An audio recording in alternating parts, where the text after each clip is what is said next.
అందరికీ, పాత్రికేయ మిత్రులందరికీ నా హృదయపూర్వక నమస్కారాలు. ఇది చాలా సీరియస్ మతం అనగానే, ఫెయిత్ అనగానే, ధర్మం, ఇవన్నీ చాలా లోతైనవి, బాగా సెన్సిటివ్. అని ఇలాంటివి ఒక మాట మాట్లాడాలి అంటే చాలా చాలా ఆలోచించి, దీన్ని ఎలాంటి పర్యవసనాలు ఎదుర్కోవాల్సి వస్తుంది ఇవన్నీ ఆలోచించే మేము మాట్లాడతాం. ప్రత్యేకించి జనసేన నుంచి గత 2019 నుంచి 2024 వరకు వారి పాలనలో, వైసీపీ పాలనలో చాలా సంఘటనలు జరిగినాయి. రిలీజియస్గా దాన్ని ఒక సెన్సిటివ్ ఇష్యూ జరిగినాయి మాట్లాడటానికి. ఉదాహరణకి రామతీర్థంలో రామచంద్రమూర్తి, శ్రీరాముడు, ఈ దేశం కొలిచే శ్రీరామచంద్రుడి విగ్రహాన్ని శిరిచ్ఛేదం చేస్తే ఎవడు ఆకతాయి చేశాడు, ఎవడు పిచ్చోడు చేశాడు. పిఠాపురంలో అశుద్ధంతో విగ్రహాలని చేస్తే ఒక గుడిలో, దాన్ని కూడా ఎవడో పిచ్చోడు చేశాడు. ఈ కల్తీల నేపథ్యం గురించి మనం ఎవరి గురించి మాట్లాడుకోవాలి, వాళ్ళ గురించి తెలుసుకోవాలి కొంత. అలాగే దుర్గమ్మ వారి ఆలయంలో వెండి విగ్రహాలు మన దొంగతనం జరిగితే ఇవి పోతే ఇంకోటి కొనుక్కుందాం, దీనికి ఏంటి బిల్డింగ్లు మేడలు కడతాం, మిద్దెలు కడతామా. అలాగే అంతర్వేదిలో రథం కాలిపోతే ఎవడో పిచ్చోడు చేశాడు.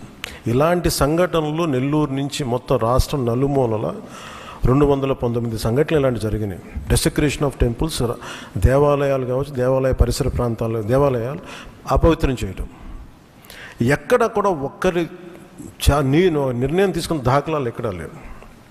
ఇలాంటి నేపథ్యంలో కూడా ప్రత్యేకించి జనసేన నుంచి కానీ మేము ఎక్కడ చాలా దాన్ని పొలిటికల్గా కానీ దానికి ఒక మైలేజ్ వస్తుందేమో, దాని ఒక ఎమోషనల్ ఓట్ బ్యాంక్, అసలు ఆ నిర్ణయం ఎప్పుడు తీసుకోలేం. పదే చెప్పాము, కరెక్షన్ చేశాను తప్ప.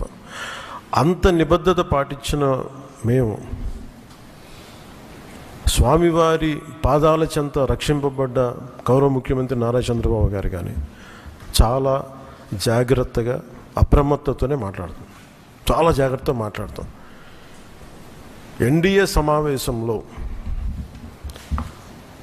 మా అందరినీ ఉద్దేశించి మేమందరం కూర్చొని మాట్లాడే సమయంలో NDDM, national dairy development board, ఈ రిపోర్టు గౌరవ ముఖ్యమంత్రి గారు మాకు చదివి వినిపించారు. 3 రిపోర్ట్స్లో ఒక దాంట్లో వెజిటబుల్ ఆయిల్స్, నెయ్యి లేదు ఇందులో, అంటే ఏ స్థాయికి వీళ్ళు చేశారని చెప్తూ, దాంట్లో ఒక రిపోర్ట్లో ఫిష్ ఆయిల్ ఉందనేది, ఇంకో దాంట్లో బీఫ్ టాలో ఉందనేది, ఇంకో దాంట్లో లాడ్ పంది కొవ్వు ఉందనేది, ఇంకో దాంట్లో గొడ్డు కొవ్వు ఉందనేది. ఇది చాలా సెన్సిటివ్ ఇష్యూ. ఇది ఒక రిపోర్ట్, అది సాలిడ్ రిపోర్ట్. అది ఇది మాట్లాడేటప్పుడు మేము ఆలోచించుకొని మాట్లాడి, నేను కూడా దాన్ని ముందుకు తీసుకెళ్ళినప్పుడు పర్యవసానాలన్నీ ఆలోచించి, కానీ నేను కూడా అనుకుని ఇది చెప్పాలా లేదా. ముఖ్యమంత్రి గారు చెప్పారు దీన్ని ఎంత తీసుకెళ్ళాలి. ఎందుకంటే మా భయం ఏంటంటే సెన్సిటివ్ అయ్యి మనం చేసేసామా, భగవంతుడితోటి మీకు గతంలో చెప్పినట్టుగా రామచంద్రమూర్తిగా విగ్రహం తల నరికేస్తే రామతీర్థంలో, దాన్ని చేయడం మళ్ళీ ఇప్పుడు చేసి దీని మీద మనం తప్పుగా అనుకుంటారా, లేదంటే దీన్ని కూర్చోబెట్టి రాజకీయ పరంగా లబ్ధి పొందుతారు, ఇలా ఆలోచిస్తారని చెప్పి 1-2 రోజులు ఆలోచించినా కానీ చెప్పకపోతే ఏం జరుగుతుంది. రేపు పొద్దున మీ అందరికీ తెలిసి కూడా మీరు ఎందుకు మాట్లాడలేదు, అదొక ప్రశ్న ఉంటుంది. అందుకని దాన్ని మాట్లాడాల్సి వచ్చింది. ఎందుకంటే ఆల్రెడీ మేము గవర్నమెంట్ ఫామ్ అయ్యాం, 5 years మేమే ప్రభుత్వంలో ఉంటాం. ఇది లాస్ట్ 6 నెలల్లో ఏదైనా ఉందంటే ఒక మేము ఇలాంటి ఏదైనా చేసాం ఒక అర్థం ఉంటుంది. వచ్చిన 2 నెలలు మాకు ఏం అవసరం ఉంది, 5 years ఈ ప్రభుత్వమే ఉంటుంది. ప్రజలు ఎన్నుకున్నారు. ఇది తీసుకెళ్ళకపోతే తప్పు అవుద్ది. ఎందుకంటే మా బేసిక్గా అందరం ప్రతి మతాన్ని గౌరవించే సంస్కృతి ఇది. ఈ దేశంలో హైందవ సంస్కృతి లేకపోతే మిగతా సంస్కృతులు లేవు. అలాంటి హైందవ సంస్కృతి మీద ఇంత అపవిత్రం జరిగినప్పుడు వీళ్ళు రిపీటెడ్గా చేస్తున్నప్పుడు ఇది చెప్పాలా లేదా అని కూర్చొని చాలా తర్జనలు మర్జనలు పడి నాకు పర్సనల్గా గిల్ట్ ఉండి, అరే మనం ఇంత కళ్ళ ముందు ఇంత రిపోర్ట్ మాట్లాడకపోవటం అని చెప్పి చేసిన తర్వాత దాని తద్వారా మీ అంశాలు తెలుసు. అది సుప్రీంకోర్టు దాకా వెళ్ళింది. కొంతమంది మీరు ఇట్లా అన్నారు, లార్జ్కి లబ్ధున్నారు, మాకేం పోతే 5 సంవత్సరాలు మేమే ఉంటాం, మాకు ఆ భయాలు లేవు. కానీ దీన్ని కరెక్ట్ చేయకపోతే ఎందుకు మాకు ఉంది అంటే దీనికి నేపథ్యం అసలు వీళ్ళని మీరు ఎగ్జామిన్ చేయాలి. ఈ సమావేశం ద్వారా ప్రజలందరూ కూడా మేము ఏం ఎగ్జామిన్ చేస్తున్నామంటే వీళ్ళు ఎలాంటి పరంపర నుంచి వచ్చారు, వారసత్వం ఏంటి వీళ్ళకి. వీళ్ళు భగవంతుడి మీద పగబట్టారు. వీళ్ళు ఏడుకొండల స్వామి మీద పగ ఉంది. అది ఈరోజు పగ కాదు, ఏం పగో నాకు అర్థం కాదు. అది 7 కొండలు అంటాం. 7 కొండలు ఎందుకు, నీకు 2 కొండలు చాలు. భగవంతుడి మీద పగ ఏంటి ఎవరికైనా? వ్యక్తిగతంగా వర్గాల మీద పగ ఉండొచ్చు, ప్రత్యర్థి మీద పగ ఉండొచ్చు, కానీ విచిత్రంగా వీళ్ళు భగవంతుడి మీద పగబట్టారు. మేము ఆ కోణం నుంచి నాకు అనిపించింది దీన్ని కరెక్ట్ చేయాలి, ఇది చెప్పాలి. ఇది నేను ఎందుకంటే నేను మాట్లాడేటప్పుడు మేము చాలా ఒళ్ళు దగ్గర పెట్టుకొని మాట్లాడతాం. ఎందుకంటే వీల్ ఫేస్ ద కాన్సిక్వెన్స్ మాకు తెలుసు. ఉదాహరణకి మీకు అయోధ్య రామ మందిరం నిర్మాణానికి ఈ దేశం ఎంత తల్లడిల్లిపోయింది, ఎంత కదిలింది, ఎన్ని గొడవలు జరిగినాయి. ఇలాంటి దీనికి కూడా వీళ్ళు పంపించిన దాదాపు 1,00,000 లడ్డూలు ఇవన్నీ కూర్చోబెట్టి ఇన్ఫర్మేషన్ తీసుకుంటామంటే ఒకటి అసలు ఏం జరిగింది అన్నీ కూర్చొని మొన్న వీళ్ళు చెప్పిన రిపోర్ట్లోనే దాంట్లో యానిమల్ కొవ్వు లేదంటున్నారు. సరే, ఫర్ ఎగ్జాంపుల్ నేను ఒక ఆర్గ్యుమెంట్ సేక్ అన్ని రిపోర్ట్స్లో కూడా ఎక్కడ కూడా ఈ నెయ్యిలో నెయ్యి లేదు. 59,70,000 పైచిలుకు కిలోలు 59,70,000 కిలోల నెయ్యి మీరు ఇది ఈ కల్తీ నెయ్యి అని కూడా దీన్ని కల్తీ వనస్పతి, కల్తీ పామాయిల్ అనాలి దీన్ని. ఇవి దీంతో కలిపి ఇన్ని కోట్ల లడ్డూలు చేసిన తర్వాత దాంట్లో 1,00,000 లడ్డూలు అక్కడ కూడా పంపించారు, అయోధ్య కూడా పంపించారు.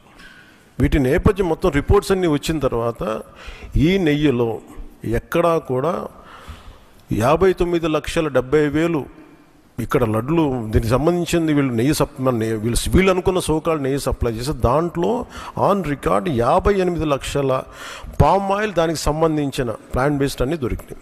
అవి కాకుండా 1,70,000 నుంచి దాదాపు 2 లక్షల వరకు కెమికల్స్ దొరికినాయి. ఇవి ఆన్ రికార్డ్ వాళ్ళు కొన్నట్టు. మీకు టీటీడీకి మేము ఇన్ని 59 లక్షల పైచీలకు నెయ్యి సప్లై చేసామంటే ఆ పర్టికులర్ కంపెనీ 58 లక్షల పైచీలకు వీళ్ళు మనకి పామ్ ఆయిల్ దానికి సంబంధిత అన్నీ కొన్నారు. అలాగే 1,70,000 ఈ కెమికల్స్ కొన్నారు. ఇవన్నీ చాలా ఆన్ రికార్డ్ దొరికారు. ఎక్కడా కూడా సిబిఐ కానీ ఎక్కడ క్లీన్ చిట్ ఇవ్వలేదు. క్లీన్ చిట్ ఎక్కడ ఇవ్వలేదు. వాళ్ళు వెరీ క్లియర్ కట్గా చెప్పింది ఈ నెయ్యిలో పూర్తిగా ఇది ప్లాంట్ బేస్డ్, అంటే దీంట్లో నెయ్యి మన పాల నుంచి పాల కొవ్వు నుంచి రావాల్సింది, దీంట్లో ఇది లేదు. చాలా చాలా స్పష్టంగా అది చెప్పారు. మిగతాయి మేము నిర్ధారించలేకపోతాం, మా దగ్గర ఇన్ఫర్మేషన్ లేదనేది ఒక రిపోర్ట్ వాళ్ళు చెప్పింది. అలాగే national dairy development board very క్లియర్గా చెప్పింది దీంట్లో ఫిష్ ఆయిల్, అలాగే గొడ్డు కొవ్వు, పంది కొవ్వు, ఇవన్నీ లార్డ్ మన ఇంగ్లీష్ పదాలతో ఇవి ఉండే అవకాశాలు ఉన్నాయి. చాలా స్పష్టంగా వాళ్ళు ఇచ్చారు. ఈ ప్రాసెస్లో వీళ్ళు దీన్ని కూర్చోబెట్టి అడ్డగోలుగా మాట్లాడితే, ఎందుకంటే వీళ్ళకి ఏ రోజు కూడా ఈ ధర్మం మీద వాళ్ళకి గౌరవం లేదు. పైగా ఈ దొరికిన వాళ్ళ ఛార్జ్ షీట్లు మీకు చూస్తే మనకి తెలిసిన పేర్లన్నీ చూస్తే ఇందులో ఎక్కడ మతానికి సంబంధం లేదు. ఇది భోలేనాథ్ బాబా కానీ మిగతా ఏ డైరీ మీరు చూసినా కానీ వీళ్ళు ప్రిడామినెంట్లీ దర్ ఆల్ హిందూస్.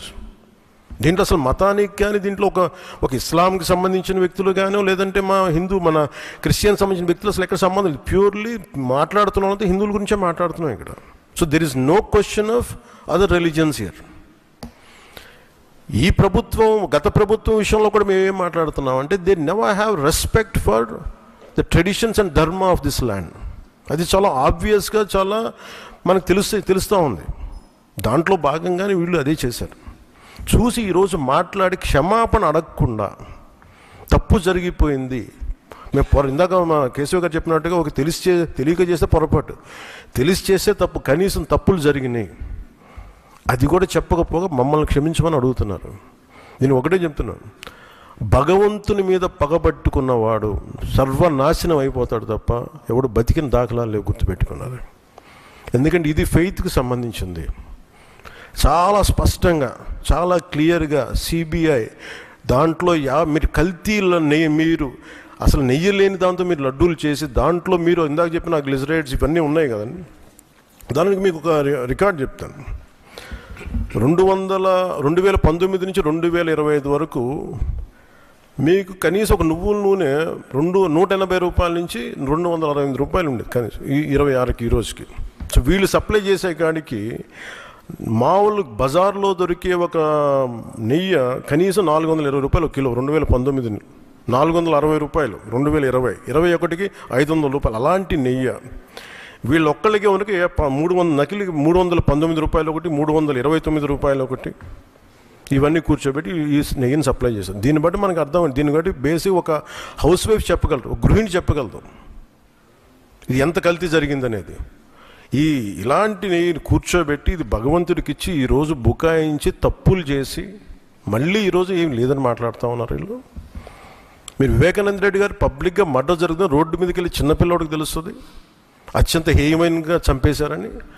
అది మర్డర్ కాదు, గుండెపోటు అని చెప్తారు. వెండి విగ్రహాలు పోతే, అమ్మవారి విగ్రహాలు పోతే పోయిందంటారు. విగ్రహం కాల్చి ఎవరన్నా అపవిత్రం జరిగితే ఎవడు పిచ్చోడు చేశాడు అంటారు. ఈరోజు కల్తీ జరిగింది మాట అసలు కల్తీ లేదు, ఇది పూర్తిగా మాకు క్లీన్ చిట్ ఇచ్చిందంటారు. దీన్ని బట్టి మనం అందరం అర్థం చేసుకోవాల్సింది ఇది వీళ్ళకి దీని మీద గౌరవం లేదు. వీళ్ళకి 7 కొండల వాడికి 2 కొండలు చాలు అన్న ఆలోచన విధానం నుంచి పుట్టిన వాళ్ళు ఈరోజు ఏ స్థాయికైనా దిగజారగలరో ఇది చాలా ప్రస్ఫుటంగా మనందరికీ తెలియజేస్తూ ఉంది. ఇది we are very very clear about protecting the traditional Hindu values, dharmic values. We are very clear about it. మేము చాలా చాలా స్పష్టంగా ఉన్నాం. మేము ఇక్కడ కల్తీ జరిగింది అంటే వేరే మతాలు అనటం కానీ వేరే విశ్వాసాలను కించపరచడం కానీ ఎక్కడ లేదు. ఒక తప్పు జరిగింది, అడల్ట్రేషన్ జరిగింది. We are very clear about it. దీని వెనకడిగే వేసే లేవు. చాలా పొరపాట్లు జరిగినాయి. ఇది రిపీటెడ్ పొరపాట్లు కాస్త వీళ్ళని చూస్తే 2022లోనే వీళ్ళకి తెలియజేశారు. వీళ్ళకి ఇక్కడ కల్తీ జరిగింది 2022 రిపోర్ట్ ఇస్తే నేను క్యాబినెట్లో మాట్లాడుతూ ఉంటే దాన్ని తొక్కేశారు. దాని గురించి బయటకు తీసుకురాలా అంటే మీకు తెలిసే చేశారు. వీళ్ళని 2022లో మీకు కల్తీ జరిగిందని రిపోర్ట్ అప్పుడు వాళ్ళకి ల్యాబ్ టెస్ట్ వాళ్ళకి పంపిస్తే అప్పుడున్న టీటీడీ చైర్మన్ కానీ వీళ్ళు కానీ వాళ్ళు 100% తొక్కి పెట్టేశారు. దాన్ని బయటకు తీసుకురాలా. దాన్ని బేస్ చేసుకొని మళ్ళీ ఆల్రెడీ 22లో జరిగింది కదా, దాని గురించి సమాధానాలు లేవు.